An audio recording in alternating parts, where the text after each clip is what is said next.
from the band.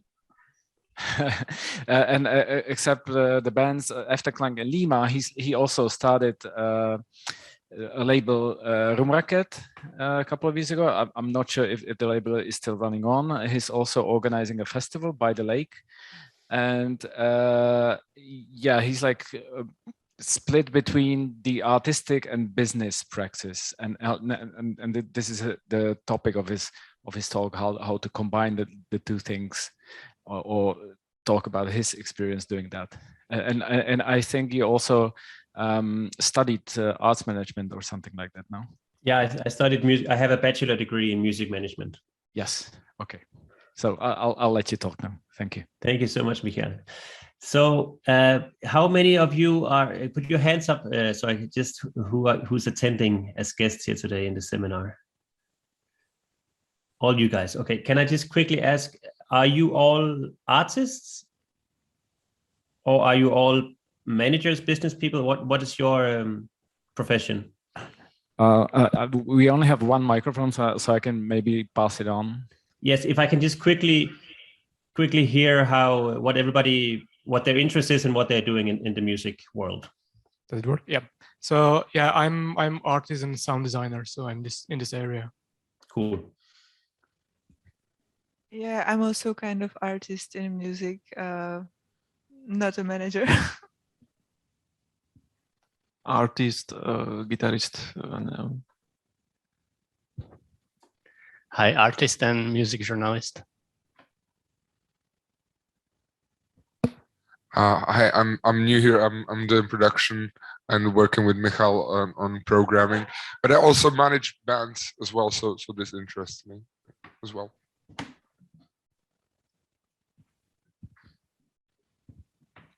Very cool. That's great. Thank you for that. Okay, yeah. So yeah, Michael introduced me. I am a musician and I'm a manager. That's my two main things. And today I'm mainly going to talk to you about my band Efterklang and how we operate as a band and how we operate as a business. And I'm not going to talk so much about the record label that we also have and the festivals that we also do and the radio station that we actually also co-founded. There's many projects and ideas in Efterklang, and we have 60 minutes today, and then plus time for questions and talk. Maybe I talk more than 60 minutes, let's see. But if you have questions during my talk, please just put your hand up. I don't mind to be interrupted. And I know it's a cliche, but any question is a good question, because if there's something that you don't understand or something that you didn't really get what I was saying, please ask, because most likely you're not the only one thinking that, but most often nobody ever stops and say, hey, can you repeat that? But please do, you're very welcome. And also at the end we can have a more back and forth conversation. So I have this band Efterklang, which I have with my childhood friends. We put out our first record in 2004. In 2005, we played live in Prague because Michael booked us for a show at Palace Acropolis, one of the first shows we did outside Denmark, and actually one of our first shows. It was a huge experience for us, and yeah, I'm happy to be part of it today. We're coming back to Prague, actually. We're coming back to, when is it, Michel? Is it it's in February, right? I think it's, like 13th of February or something like that. Yes, we're playing in MeetFactory again. Efterklang we're about to put out our 6th album. And over the years, we played, I think, close to 700 shows in Europe and North America, but also Japan and Australia and South America. It's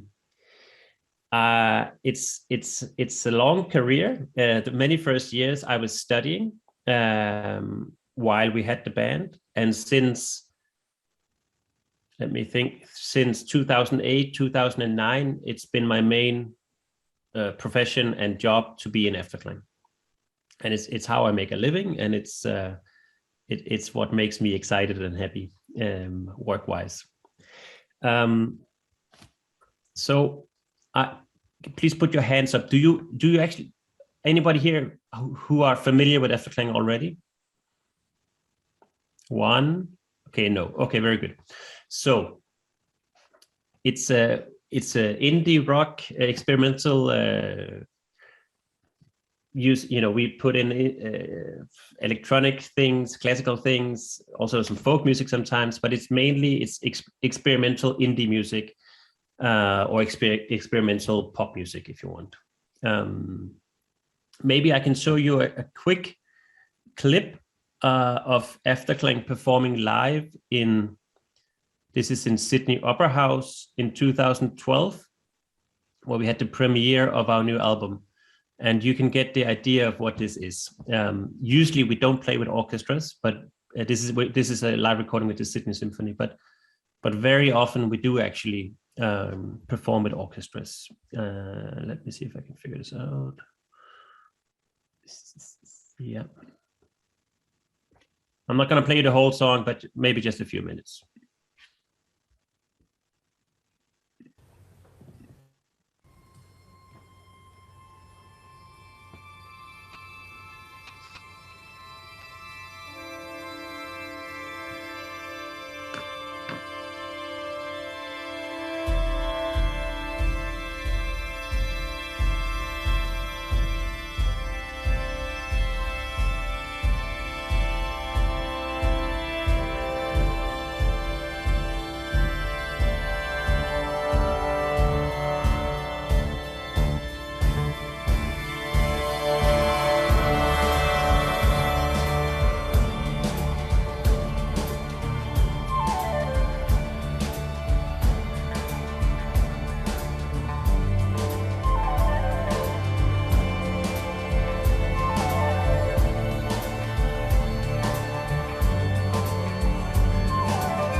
Look at where you are.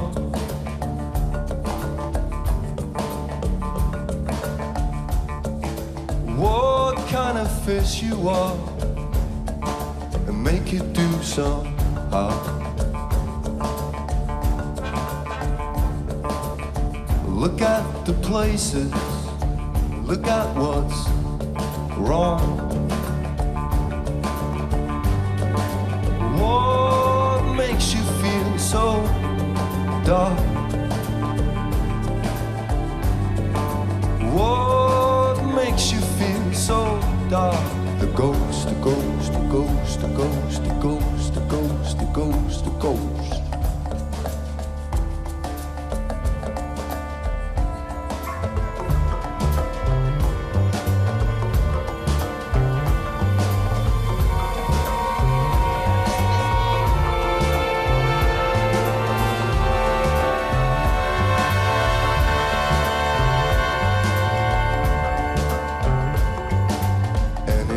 I've got you stuck. What do you see, my dear?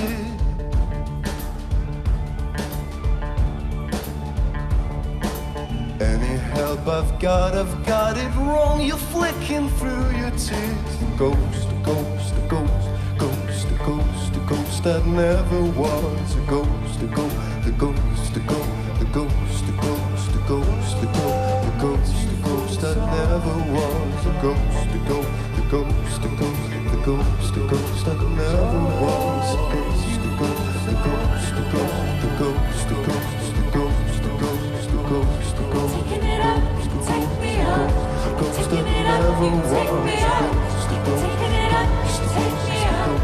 Taking it up, take me up. Taking it up, take me up. Taking it up, take me up. Taking it up, take me up. Taking it up, you take me up.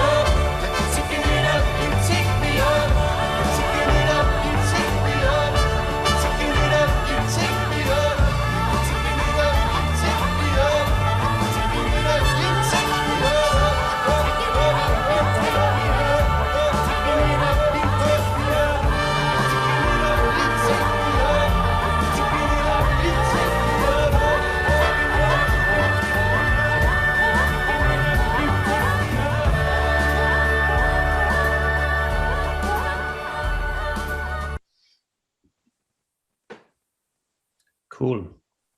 That was a little glimpse into my world. And I hope that was okay. I played the most of the song. Now I think it gives you an idea of what we are as a band, but we're quite a special band because we for every record we change pretty much the look of what how we present ourselves as a band and how we make music as a band. Okay. The thing about Efterklang is we started out with no network in the music business. We didn't know anybody who also made music. We didn't know anybody in the music business. We were very young and we had moved to Copenhagen from the Danish countryside. And we started to make this music and we were very ambitious. We thought we were the best band in the world, which today I know we were not, but I truly believed it when I was 21.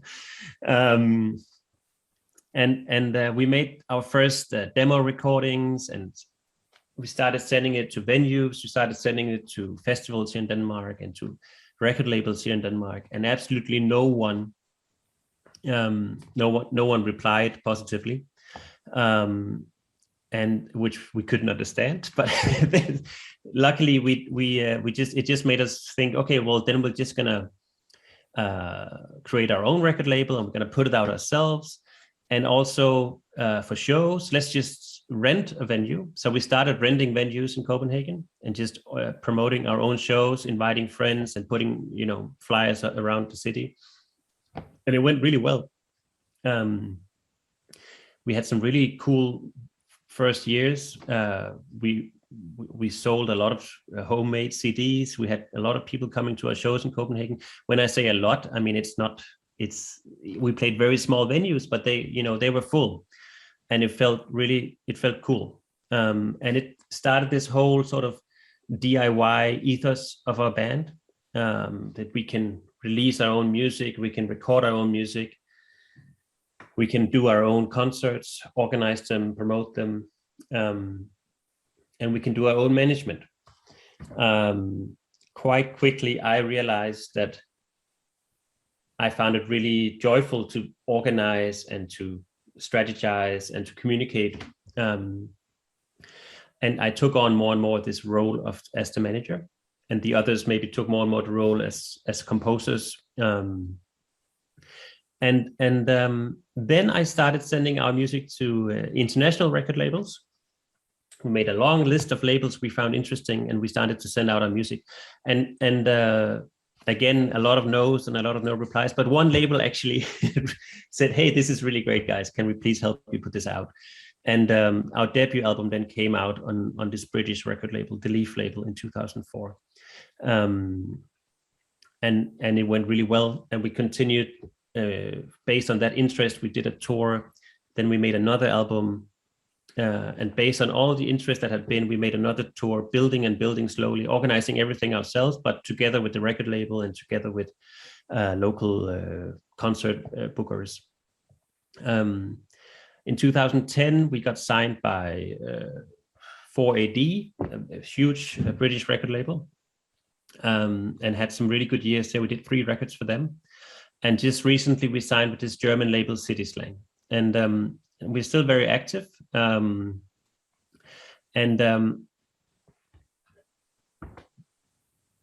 topic for my talk today is how to balance your artistic ambitions with the business side of things, because and that is something I like to talk about and enjoy talking about too.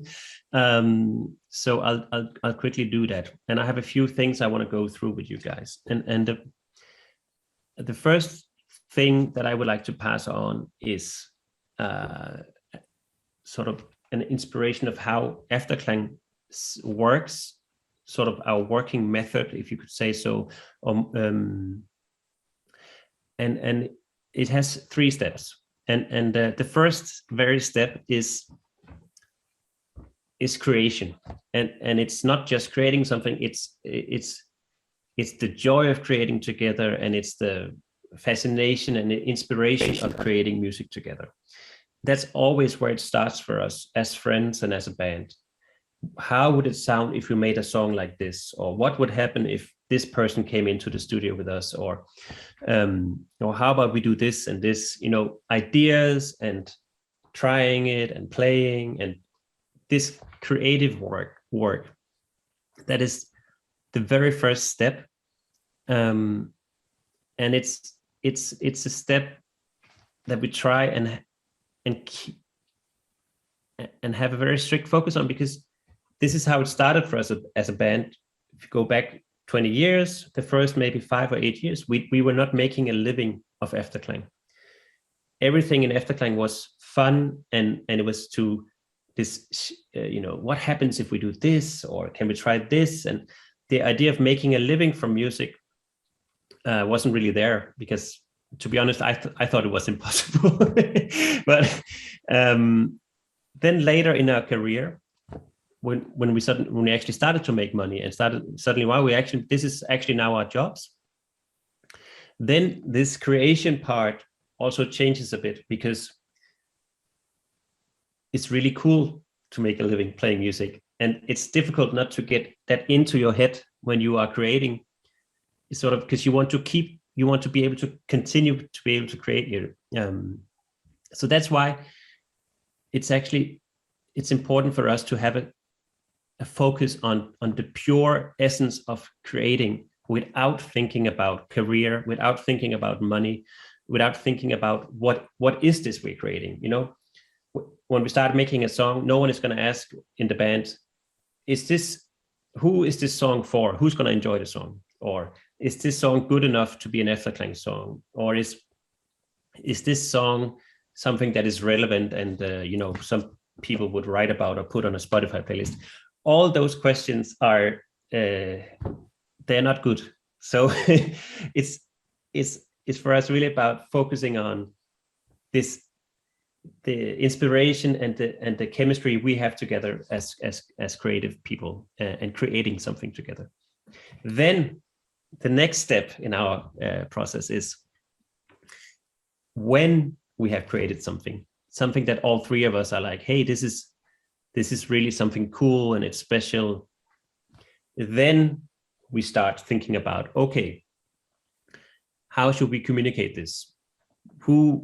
Is this something that is relevant for all our fans and all people that maybe could become fans? Is this something we should spread to the whole world with a huge speaker? Or is this more like for super fans, or maybe it's for classical fans, or it's for, what is it we have created and who is it for? We look at that after we have created it. You see, it's important for us, the order, to focus first on creating something we find extremely fascinating and strong, and then afterwards say, okay, who is this for and how can we communicate it? And depending on what it is, we make a plan for how to communicate it, and usually that goes pretty okay. I have to say, it's really difficult to communicate these days, I think, because there are no, I don't know exactly how, because in the old days, you would make a press release and you would send it out, and there would be maybe, 20, 40 music, cultural magazines or websites writing about it. Nowadays, it's all about screaming on your SoMe platform, and then you hope somebody retweets it or whatever. And it's, but we do our very best at communicating and try to navigate. And that is a whole other masterclass, I can tell you how to do that. But what is the third step? So the first step was to create freely, and the second step was to look at, okay, what have we created? How can we present this to the world in the best way? There's a third step, and you guys can guess what it is. Any guesses?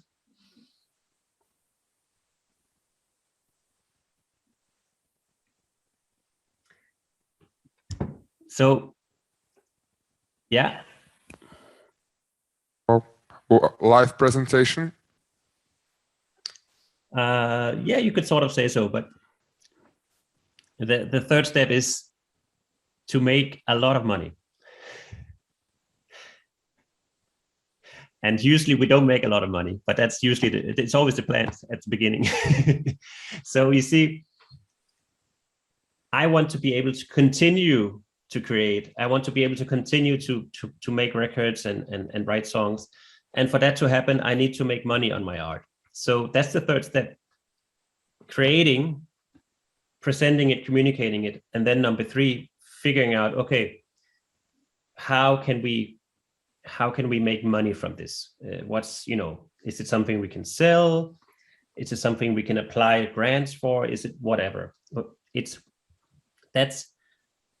And of course, this is me as being both the artist and the manager of the band. This third step is mostly me thinking this. But it's kind of a process that we have used before we were aware with, and now it really helps us a lot. So number 1, put yourself in a space where you can create without thinking about, how does this affect my career? What will my fans think of me if I make a song like this? Is this good for radio or not? Is anybody gonna like this?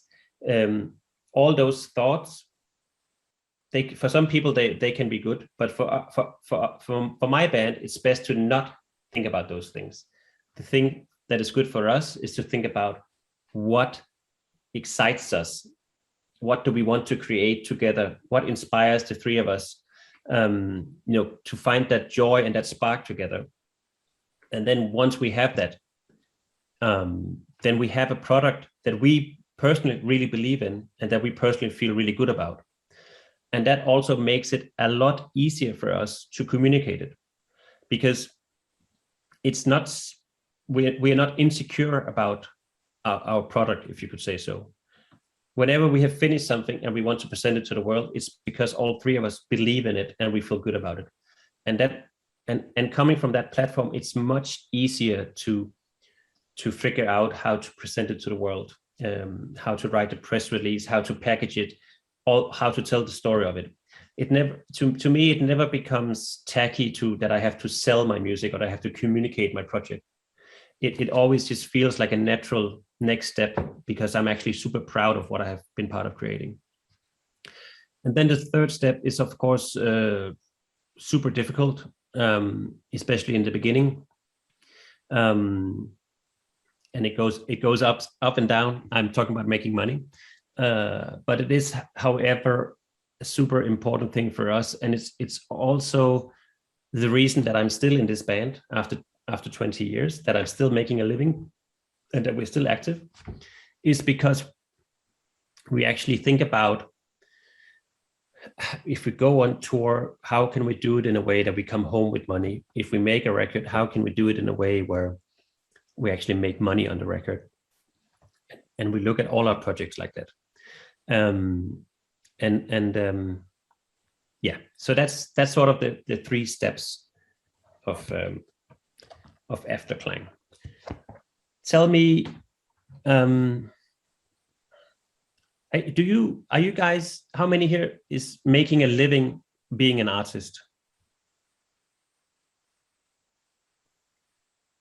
Yeah, and how many would like to? No one would like to make a living. Okay, 1, 2, okay, 3. If you can look at my band, we basically have 4 ways.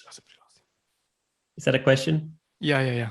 There's a question. Yeah, I just have a comment about earning money from my career, because I'm more making money from a sound design, not exactly like performing. And and I have a question about these steps you were talking about. So basically you are saying you are not kind of afraid to limit yourself creatively from the start and do basically what you want with the new, I don't know if you are starting a new album or new songs, and then figuring out how to promote it, or find suitable audience for what you created. Is it right? That's true. Yeah. And aren't you afraid that you can lose some part of your audience, or? Well,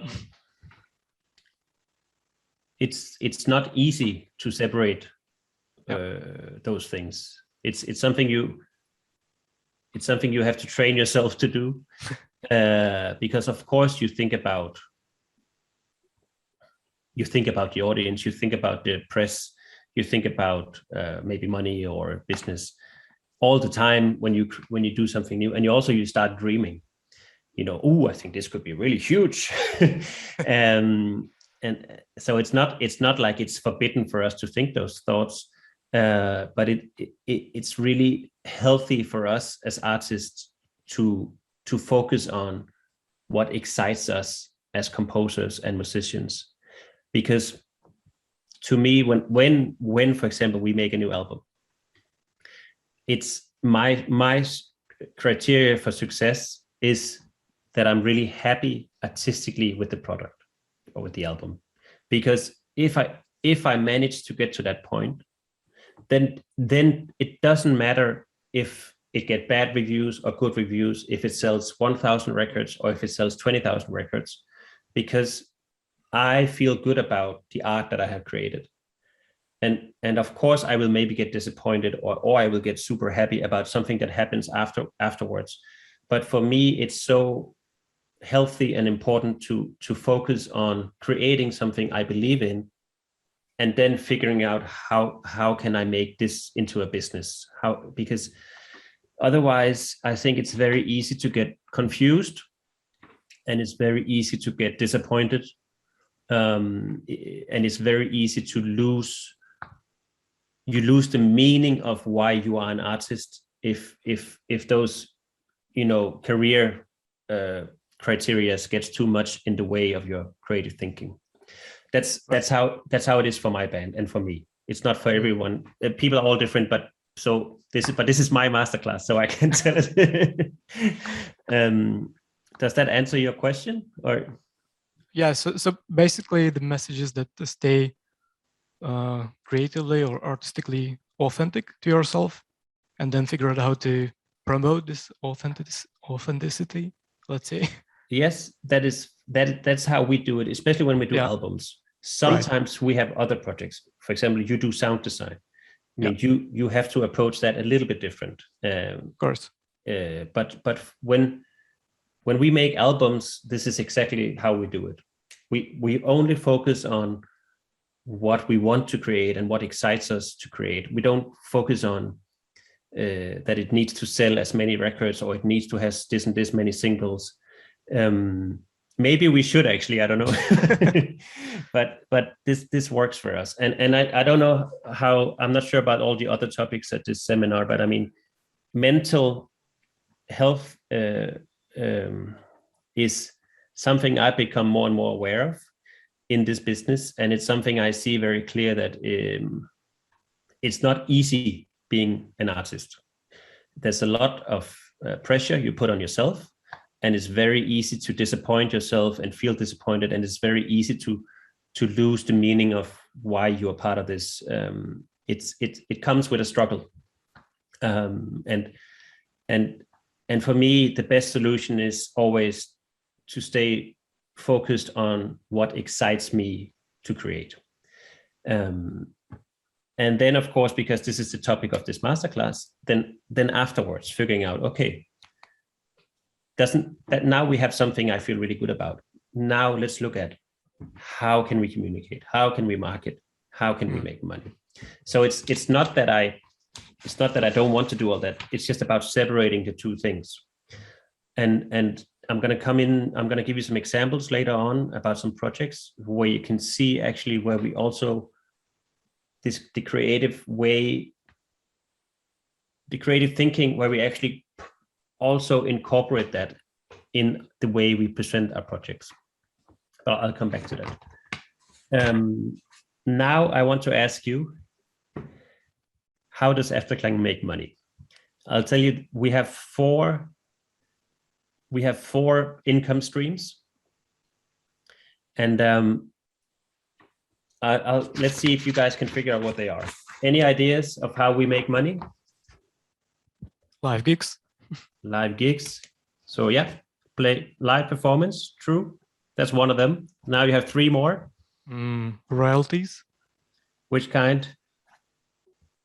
Streaming from streaming platforms. So that is royalties from albums, selling albums and streaming albums. Yep. Any other guesses? Licensing. Yes and no. It's a very huge part of our income, but it's not. Licensing is 2 of the pillars. So we talked about, you said income from streaming and selling albums. That's our master rights. That's the rights we have on the records we create and the songs we record.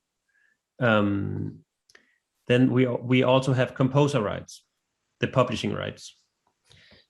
And you all know this, of course. What is the collecting society for composer rights in Czech Republic called? It's called OSA, OSA. OSA. So I'm guessing you all are members, all you artists are members of OSA? Sorry, it's kind of unpopular here.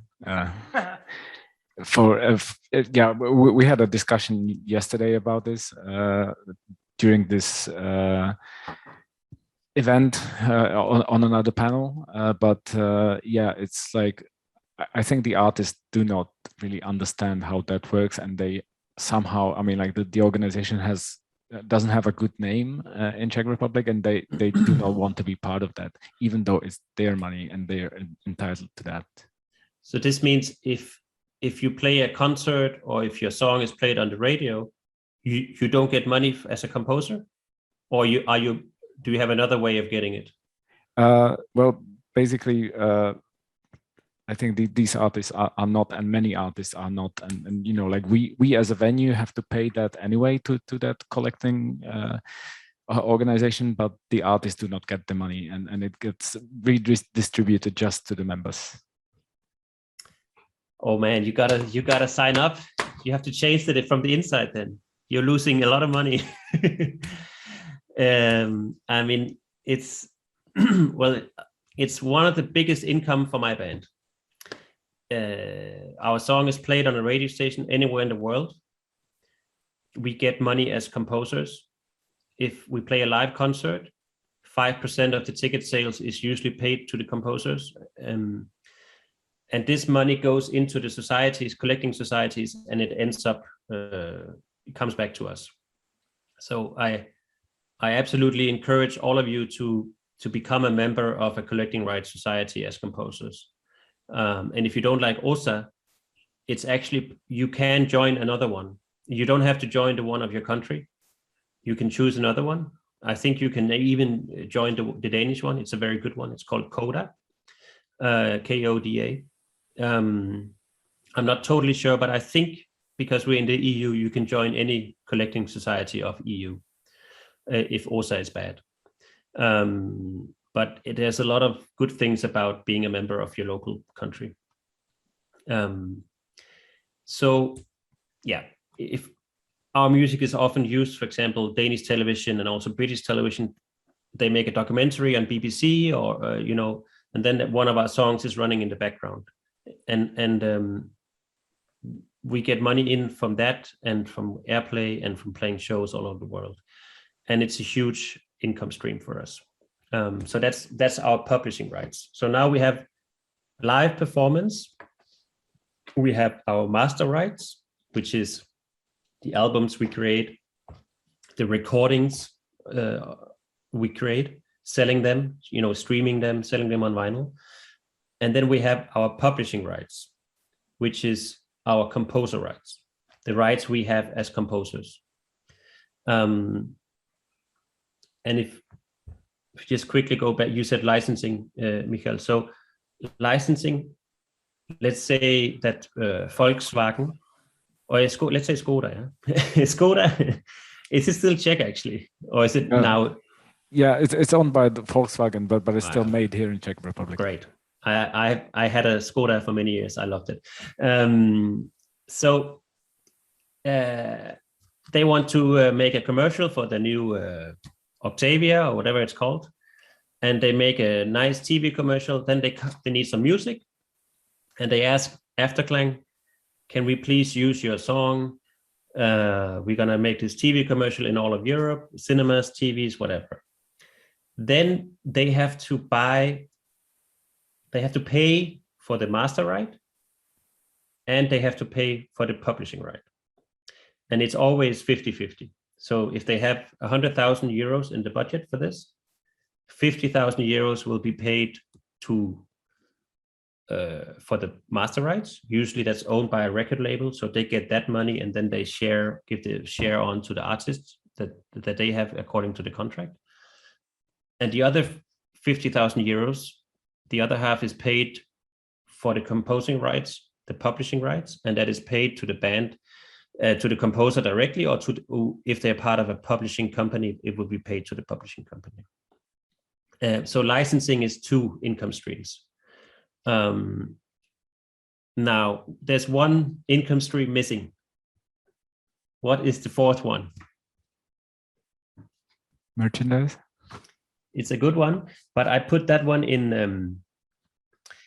If you look at merchandise, selling the CDs and the vinyls, that's master rights, and selling T-shirts and sweatshirts.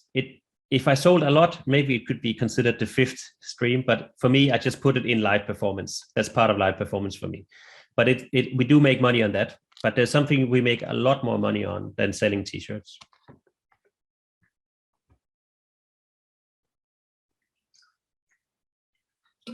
Michael, tell me, how did you fund this seminar? From a grant. Yeah, like funding from the Czech Ministry of Culture. So what do you think the 4th income stream of Efterklang is? So you actually do get some money from government. It's grants, yeah. Okay, good for you. Well, it's grants are available to everyone. I mean, in every country there is a foundation where you can get money from. In every country there is, I'm sure also OSA, they have. Can you apply for money from OSA as a composer? Yes. They actually give you money to record an album, something like 1,200,000 euros, if you remember. Is there an arts council in Czech Republic that give grants to artists? This is well, not directly to artists. It has to go through some organization. But so you, as an artist, there is maybe not a lot of money, but you can apply for grants as an artist in the Czech Republic. Well, kind of, yes. And in Denmark, we have a very strong support network for artists. And I hope also Czech Republic will get a strong foundation for this, because it's, how many people live in Czech Republic? 10 million, 10 and a half. So in Denmark, it's 6 million. And the thing about having countries of this size is that it can be really difficult as an artist to make a living in just your home country. For Efterklang to make a living, I need to be active in all of Europe and North America. That's how we make a living. To live off making music in Denmark only, you have to be very, very popular. You have to be, everyone has to know your name. Everyone has, and you can tour around the same country all the time, and you will play on the TV stations, and you will make music that is very different from the music I make. It's so that is why we in Denmark support art, because if we want to have a healthy art scene on a high level, we need to support it, because the market is too small to support. For example, free jazz. If you look at that genre, just as an example, if you are an international acclaimed free jazz musician, you can make a living. If you are only an acclaimed free jazz musician in Denmark, you cannot make a living. or if you're in the Czech Republic. But so if Denmark wants to have really strong free jazz musicians, we need to support the scene because the market is not big enough to support it itself. So that's why we have the Arts Council. And the other thing is, if we want to have art in our own language, in Danish, there's a few. We actually did a record in Danish, and we also play shows with it outside Denmark. But I think it's fair to say, if you sing in Danish or if you sing in Czech, your market is in that country of that language, and that means that the market is very small. Compare it to, if you get a #1 hit in Czech Republic, compare that to having a #1 hit in Germany, or a #1 hit in Spain, or a #1 hit in London, in England. Those markets, language-wise and people-wise, are so much bigger, and that's why Denmark supports arts with grants, and I hope also that the grant scene in the Czech Republic will be as good over the years.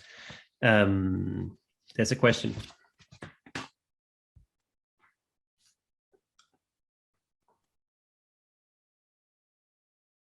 One, yeah. I hope this is not too straightforward, but could you give us at least like percentages of these income streams, if that's not too sure secret?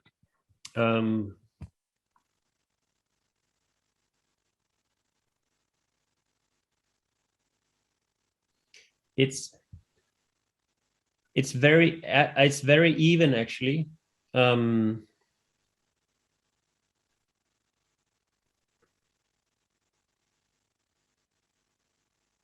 It's right now 2021, 22, 23. Efterklang have entered this. We have been appointed by the Danish Arts Council to be a special ensemble. That's something. Usually they only give it to classical orchestras, but now they're experimenting also with rhythmic or with rock or pop bands. So this year and the next 2 years, the grant is actually one of our highest incomes, because we have a huge grant. With it also comes a lot of responsibility and projects that we need to do. But if I look at it before we got that huge grant, it was quite even, like 25% on each stream. The thing is, if you look at the live business, if we have a year where we play many shows, there's a huge income from concerts. But there is also a huge expense, because we are taking 10 people on the road, traveling, flying, spending money on marketing the shows. So it might be that we generate a lot of income, but when we come home and all the expenses are paid, all our musicians are paid, all our crew is paid, there's not that much left. Then if you compare that to publishing rights, that money, there's no expenses to be taken off, So if we get 20,000 euros in composer rights for live shows and radio airplays and so on, that money is straight up money. If I get 20,000 euros from playing shows, I probably have expenses for 19,000 euros. So it's pretty even, but for sure the publishing money is the most important to make a living, I think. And that's why I think you all have to reconsider joining a collecting rights society. I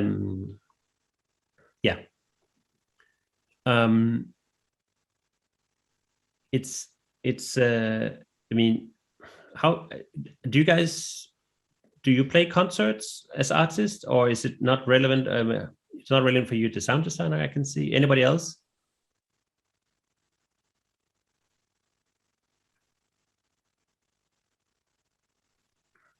You want to talk? Someone? No? No, they don't want to answer. So this is for my band. The business is make an album, release the album, go on tour, play shows,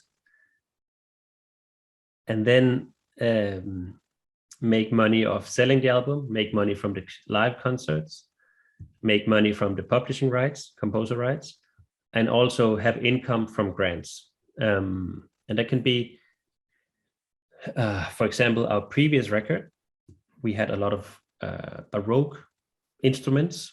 So then I would find out where can I maybe apply. Is there a foundation that supports old music? Is there a foundation that has a focus on Baroque music? And then you find out, okay, maybe this and this is a good foundation. I'll write an application where I say, we are going to include these Baroque instruments, these old instruments into our new music. Is this something you would like to help us finance? It's you know, I look at the different projects and I try and figure out where I can get a grant from. And that's it. Of course, if you are, you can be an artist in many ways, and that also changes how you make money as an artist. But this is how it's done for us. Any questions about money? You're welcome to ask. This is your one chance to ask how much money I make. No?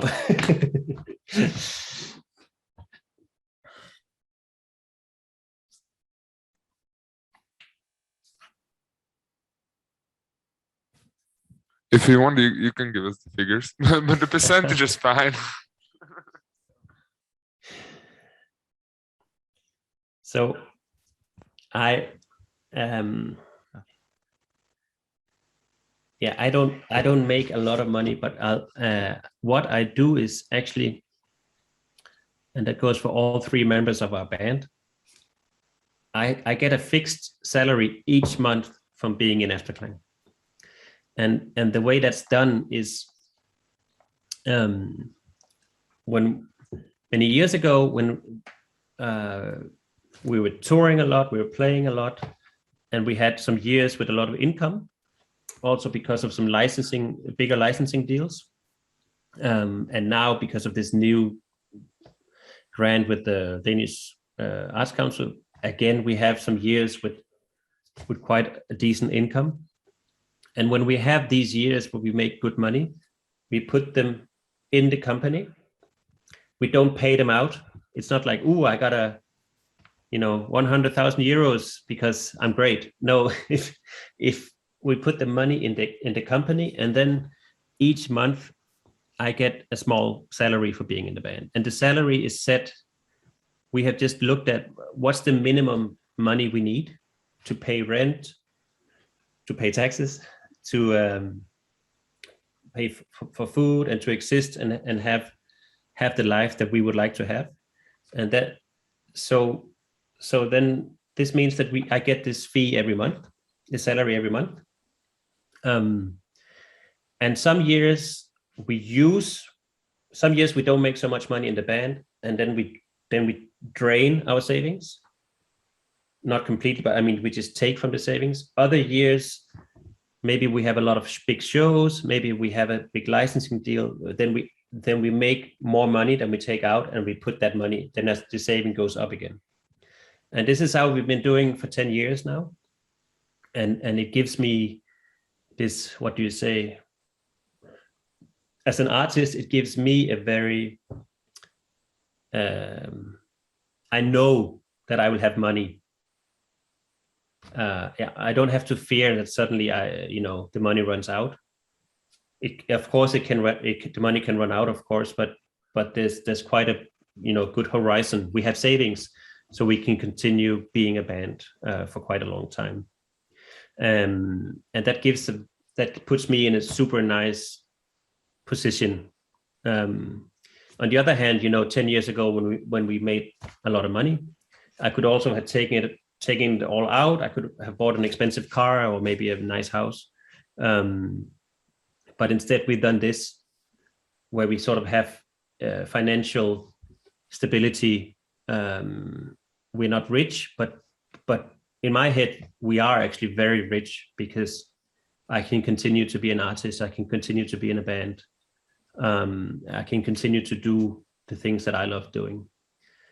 So that's also a little tip from me. If you ever make a lot of money, consider if you just want to take it all out and spend it on something crazy, or if actually you maybe want to finance many years of being an artist the way you want to be an artist. It comes down to what is, of course, the most important thing. Yeah. So I would like to know how much did you learn about finance at school, and how much did you learn from your practice? What I learned in school mainly was strategy, like business strategy, and it was about law. I learned a lot about law, music law, that I still use this day. And I learned a lot about music sociology. How do people interact with music? What does music mean for the life of people? How do we use it as cultural capital, and as how do we use it to form our identity? I learned a lot about that, which still is in my head and something I think of when I do projects. I also had business, but I did not learn about anything about making my own company or no, actually nothing. It's all from practice and asking for advice, because that's another thing I would like to pass on to you is you can always ask people for help or advice. You don't have to figure it out yourself. You don't have to look at 1,000 YouTube videos to learn something. Most likely in your network, you know somebody who has done something similar, and you ask those people for help, and most likely they will help you. They will give you something.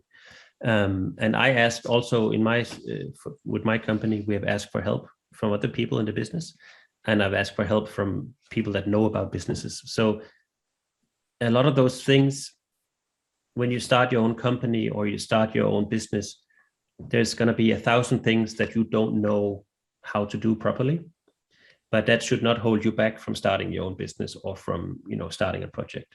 You will learn those things as you go. You will figure it out.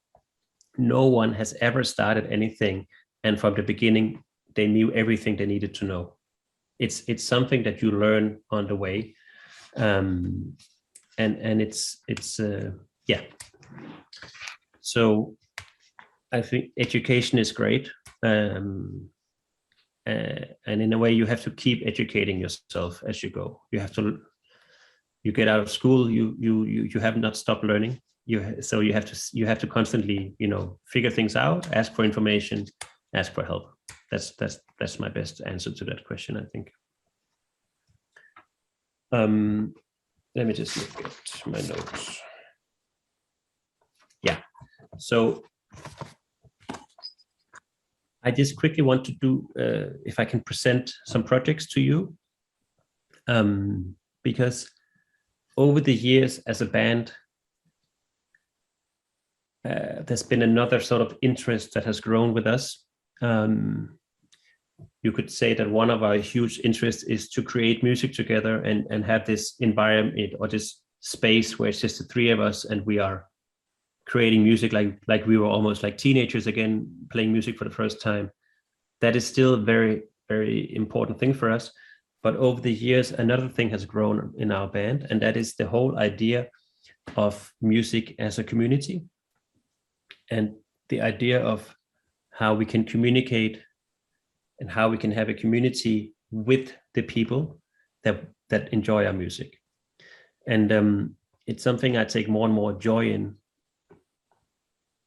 And instead of, making a record and then telling the world, here is our record, listen to it, then more and more we try and find ways where we can somehow put that record into the world together with the people that will listen to it.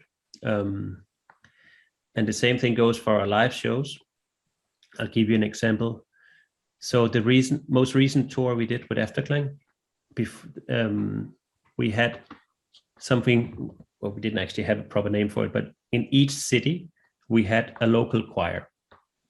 And the way it worked was, for each city of our tour, we would in advance ask on our social medias, we would ask for choir leaders. So we would say, we're putting a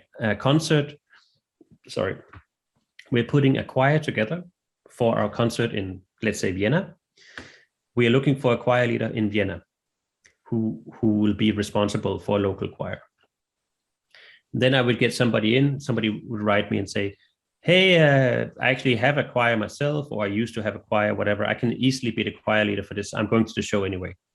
And then I would do another post on social media. I would say, everyone coming to our show, or anyone who is interested, would you like to join our audience choir? Please get in touch. And then maybe 10, 20 people would reply, and they would all be forwarded to this choir leader. Then we would send 2 songs for them to rehearse in advance. And then all of these people would come meet us in the SoundCzech. And we would prepare very quickly. And then it would, okay, so see you guys later.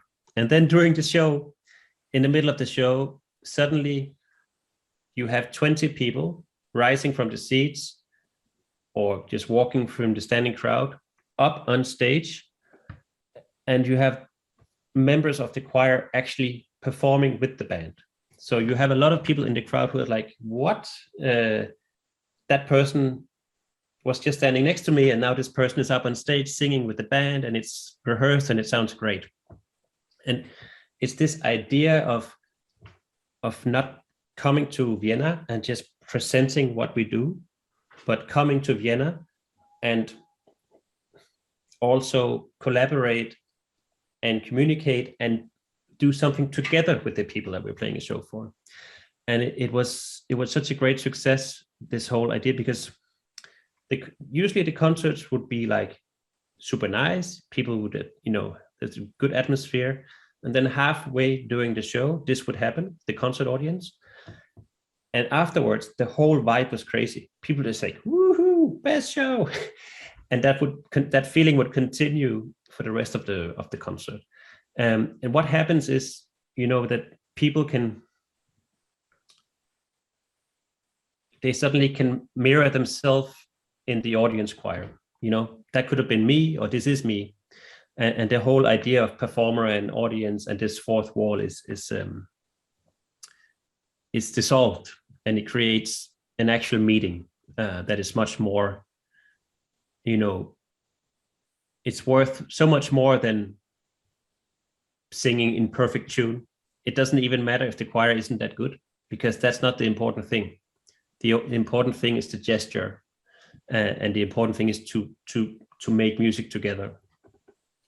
So that's one project we did like that. Another project we did, which is similar, is in 2010 we recorded a movie called An Island with this French director Vincent Moon, and it was kind of the same story. He wanted to do a long film with us, and we said, okay, let's do it. And we made plans, and then suddenly we had this 50 minutes long film, and we were all super excited about the film. It was, wow, this is actually something I wish for a lot of people to experience. So then I started thinking, as the manager, how do I present a music documentary to the world? And I found out the way to do it is, or the normal way to do it is to submit it to film festivals. Usually you have to pay to apply to have your film on a festival if you're not in the business. Then you have to wait for them to say yes or no, and it can take 2 years of the film traveling these festivals like this. And to me, that was not ideal at all. I wanted the film out as soon as possible. and then what we did is we actually invited all our fans to become the official screeners of the movie. So we invented something we called private public screenings, and the idea was that anybody could host an official screening of this film if they had room for minimum 5 people, and if they did it for free. And then we said, here's the website, you can apply to become a host of a screening. And then it ran for 8 weeks, and we had 1,200 people signing up to screen this film around the world. We had more than 60,000 people watching the film in people's homes. And it was such a huge success. It became much bigger than we had expected. And it was such an eye-opener, because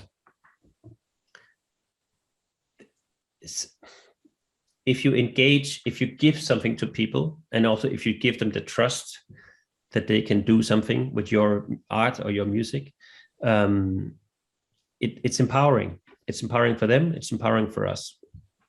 And in a way, we had 1,200 Efterklang ambassadors doing their own little Efterklang event, inviting their own friends, but also letting every screening would be on the website for the film.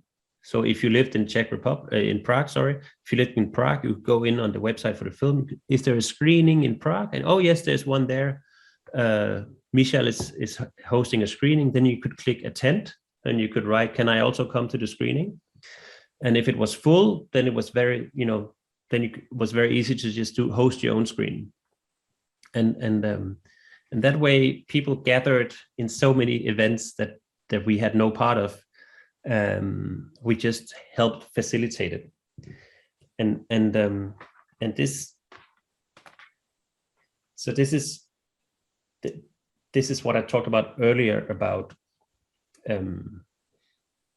how to use your creative artistic mind in the way that you present your art into the world, because it doesn't have to be a press release and a single or a video on YouTube. Sometimes it can be more, and usually those stories or those kind of different ways of doing it also gets much more attention, and it means more to more people. So that's something we keep investigating and keep doing. Most recently, we have created this app called Efterklang Developed, or event you could call it, and it's a way.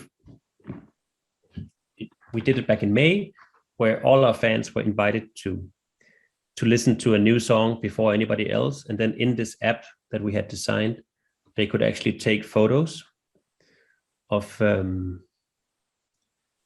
whatever the camera saw. And the music video, it comes out on Monday, actually.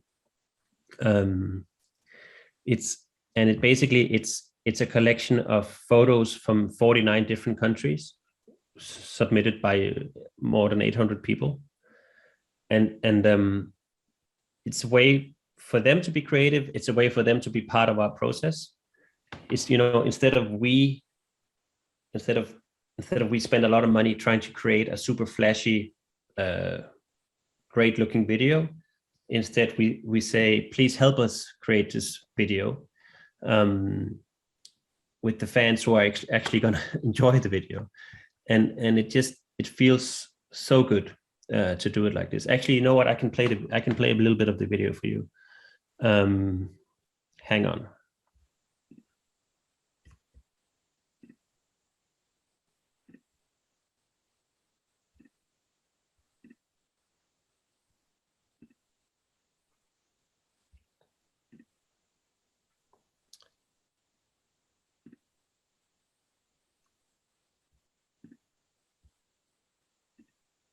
So I'm going to play a little bit of the video. The video comes out on Monday.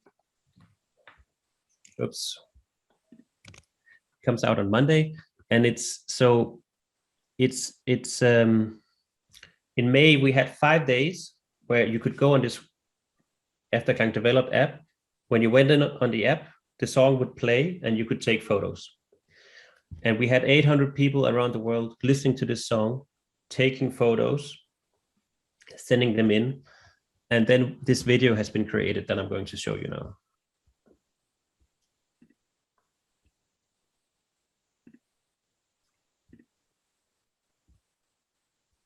Let me know if the sound is not working.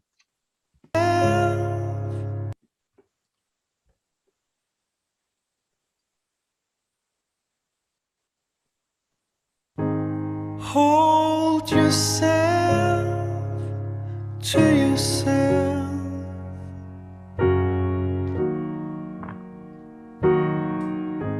Hold me close when you can.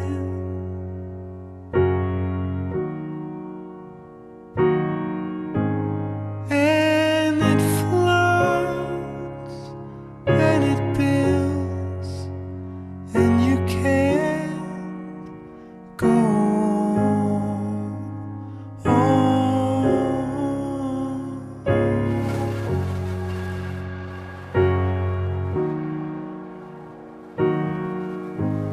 Even love is a string.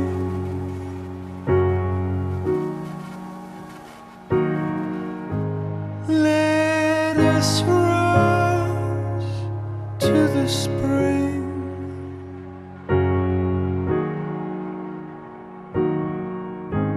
Looking close and within, when we can't go on.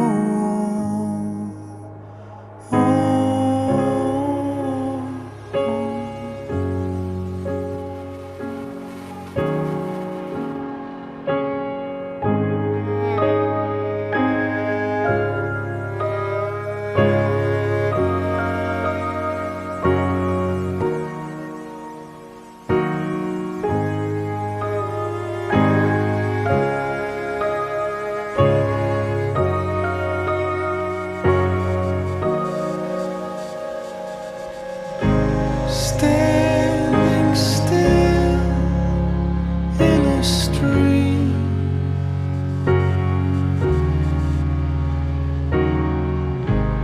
from a mouth of extreme.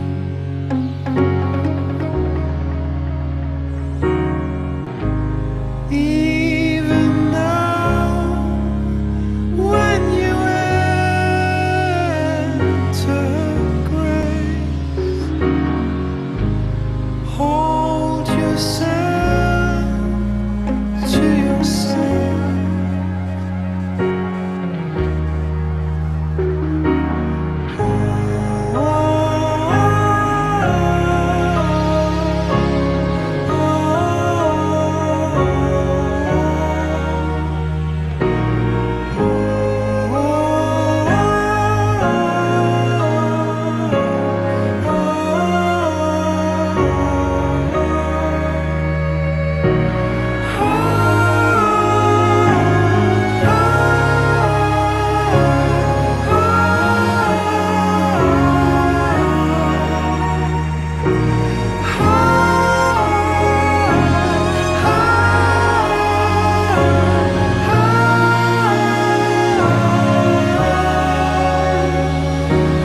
In the mind when you trip, even in your highs with the fix, and you wear the one, 'cause you win all.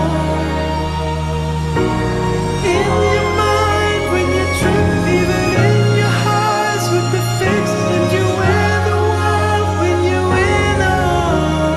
Hold yourself.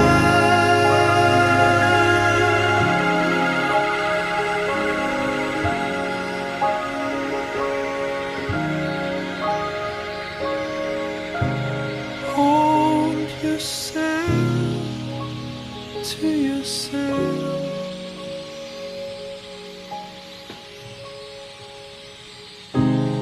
Hold me close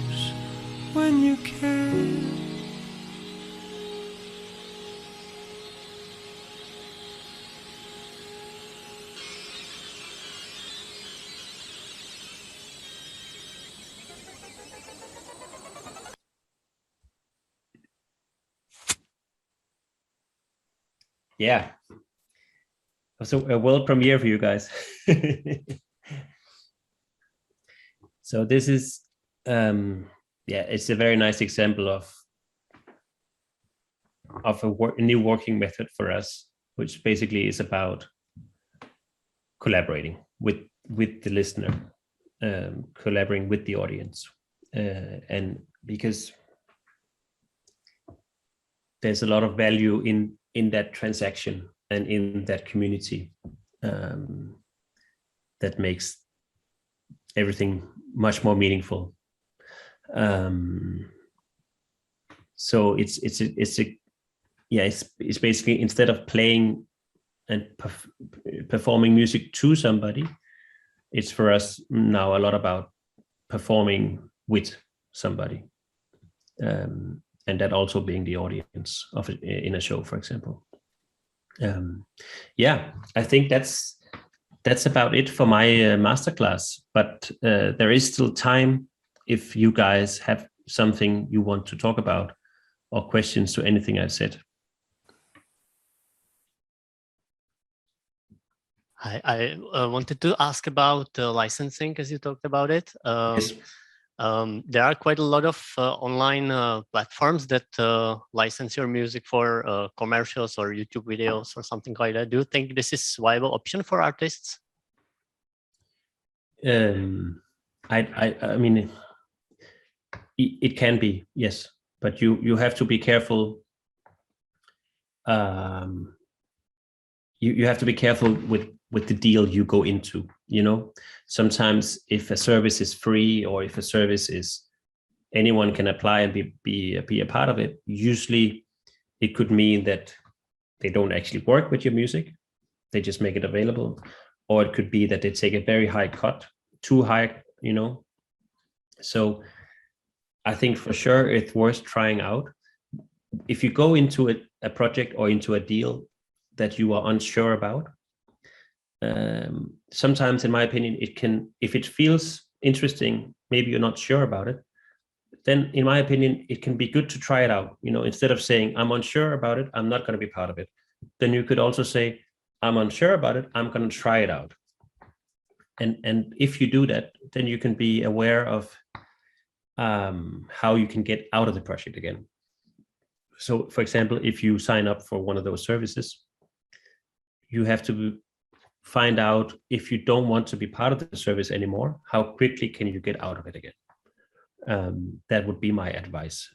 The way that we do it as Efterklang is that we work with record labels and we work with publishing companies.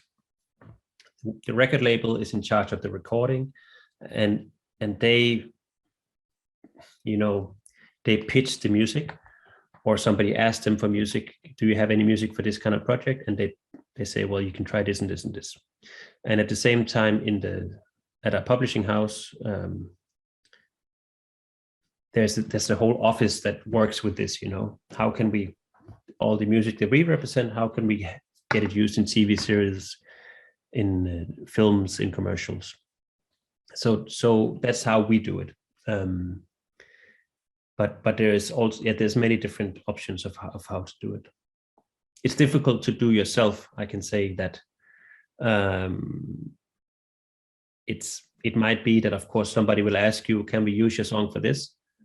Then of course you can say yes and no, and you can make a deal. But to actually get your music used in licensing deals, I think you need to work with somebody who believes in you and for whom this is a profession that they care about. Okay, thank you.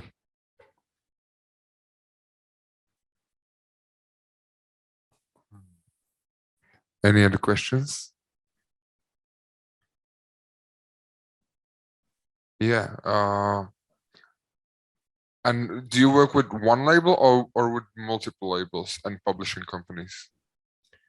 I work with, so I mean, when we started out, the business keeps changing. With streaming now, it's not so common to have different record labels. But when we started out, it was very common. You could have one label in North America and you would have another one in Europe. and maybe a third one in Japan, and maybe in Denmark we would put it out on our own record label. Not more and more the labels we work with, they insist on having worldwide rights.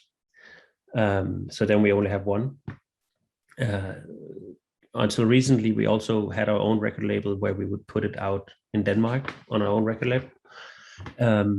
But I have to, for me, there's a lot of coordination with having different labels. Right now we have a label in Japan, and that it's actually difficult to have it all coordinated.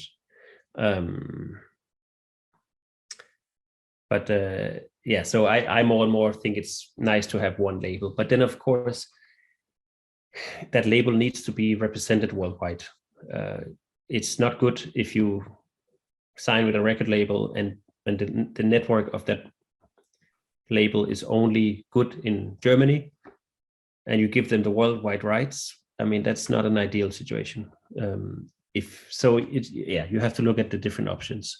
But when you start out, I mean, you can put out music yourself easily, but it's not easy to. It's easy to put it out, but it's very difficult to get people to listen to it. And to get people to listen to your music, working with a record label can be a huge help.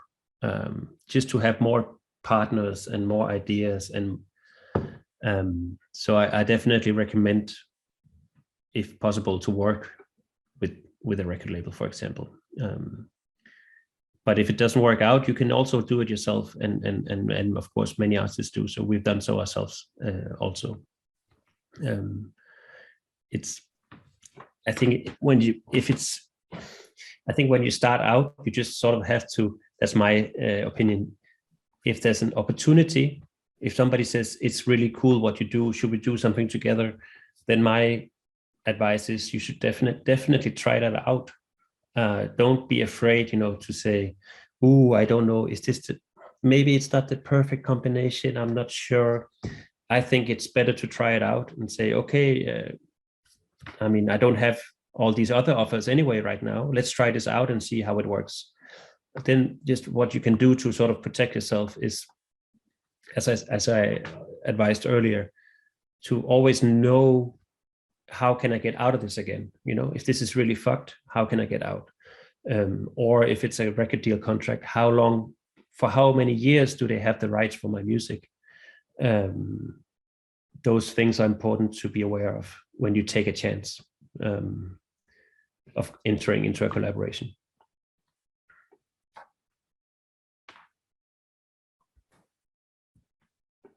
And what do you think about the new model that like artists kind of owns everything and they just hire a label for just like label services and distribution, then publishing company for something, then PR companies for pushing the label? Have you ever worked like that, or pushing the record, for example? Have you ever worked like that, or? I don't have. I have considered a few times, and maybe one day I'll do it like that. But if I did it like that, I would have to do a lot more work myself in coordinating it. And then I'm also a family man. I'm also an artist. If I was maybe only just a manager, and maybe if I had an assistant, I would think that's a great solution. That's a great way of doing it. But to me, I also always consider, can I still be an artist that goes on tour? Can I still be a family father? Can I still, you can't do everything. And I think this goes for most of you in the room. You are artists, and you also sort of take care of your own business. So that's why I enjoy working with people, because it means I still have a lot of work coordinating everything, but it just means that I don't have to do everything myself.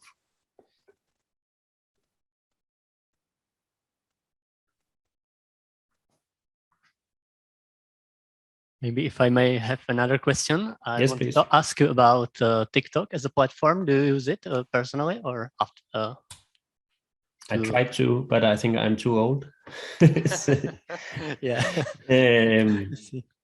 It's if you have a project or if you make music that maybe works good on TikTok, for sure. To me, these social medias now they have become so important because the music press doesn't really exist much anymore. So now it's very much about telling your own story on social medias.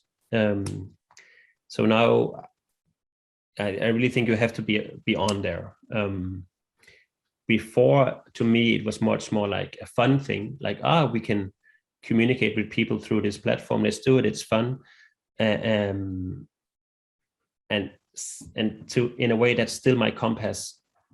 If I'm on Instagram or Facebook or Twitter, it's because as a band, it's because I enjoy it. I enjoy the communication with the people in there. I enjoy having fun with the platform.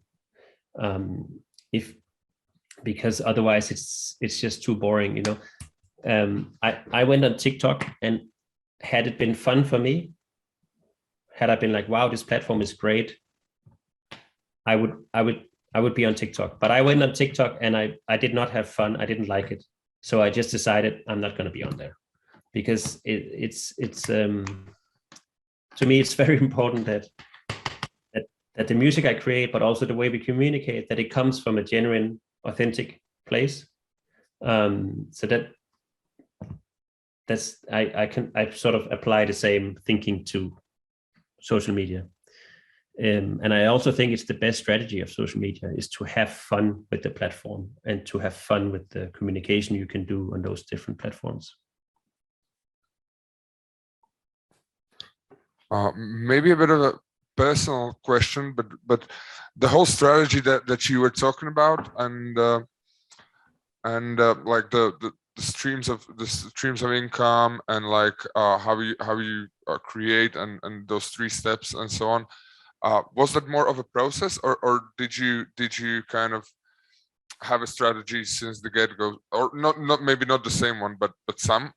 And also like a neighboring question, were you the one pushing it, or like how is it like with the band dynamic? Because I know that there can be one like kind of managerial person in the band that has to like kind of pull the weight for everyone.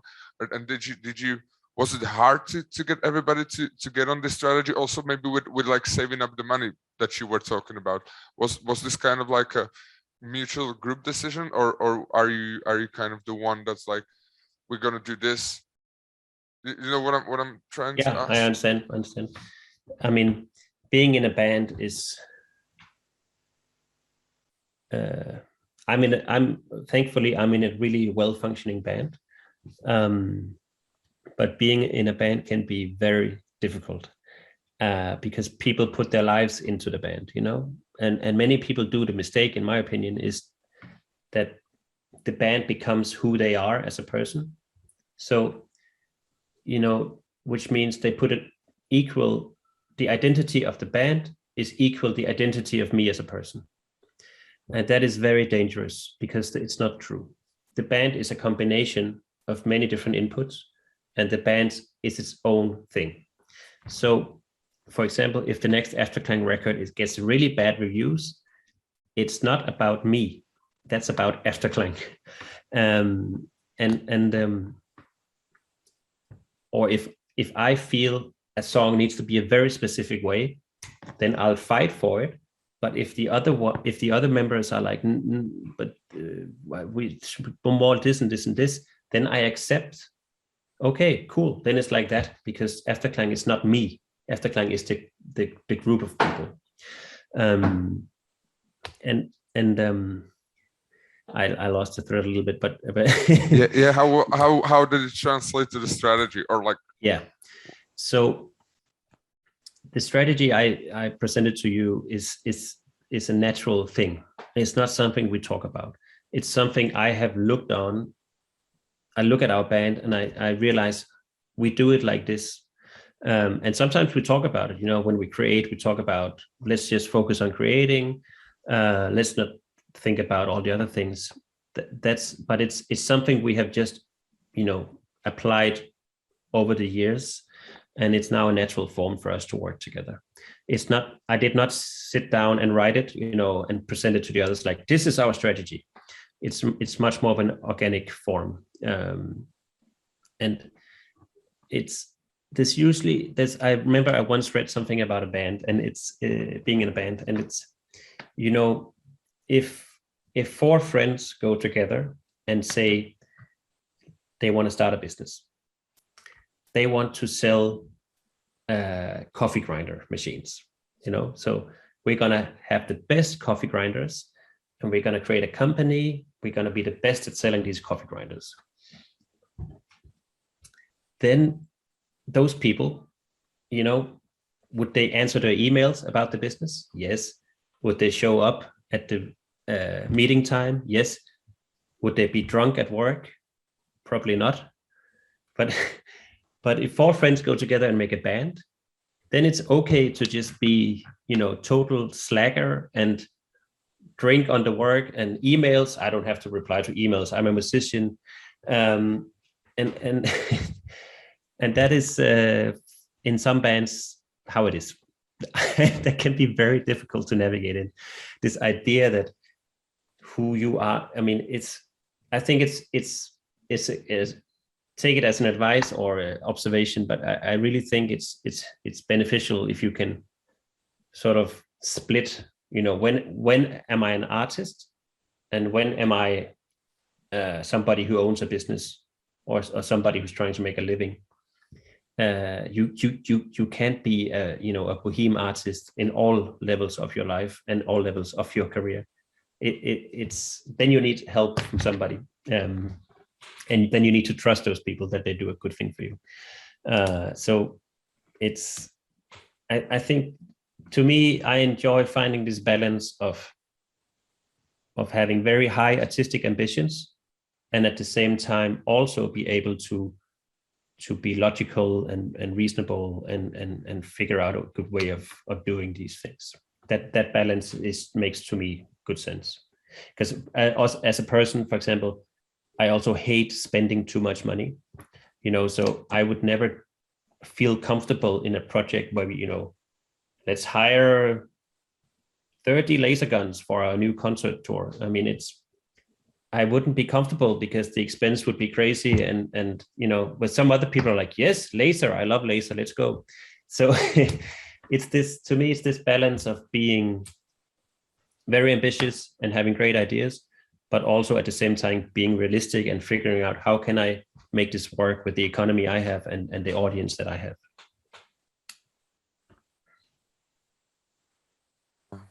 Okay, thank you very much. We're running out of time. I think it was very informative for all of us. So thank you, Rasmus, and hopefully see you in February. I hope to see you all there, yeah. And if you want, on Wednesday next week, we're going to do another of these Efterklang Develop. You can help us make a new music video. Just follow Efterklang on the socials. You'll see it. Yeah. Okay. So thank you very much. Of course. Take care. Have a nice day. You too. Take care. Bye.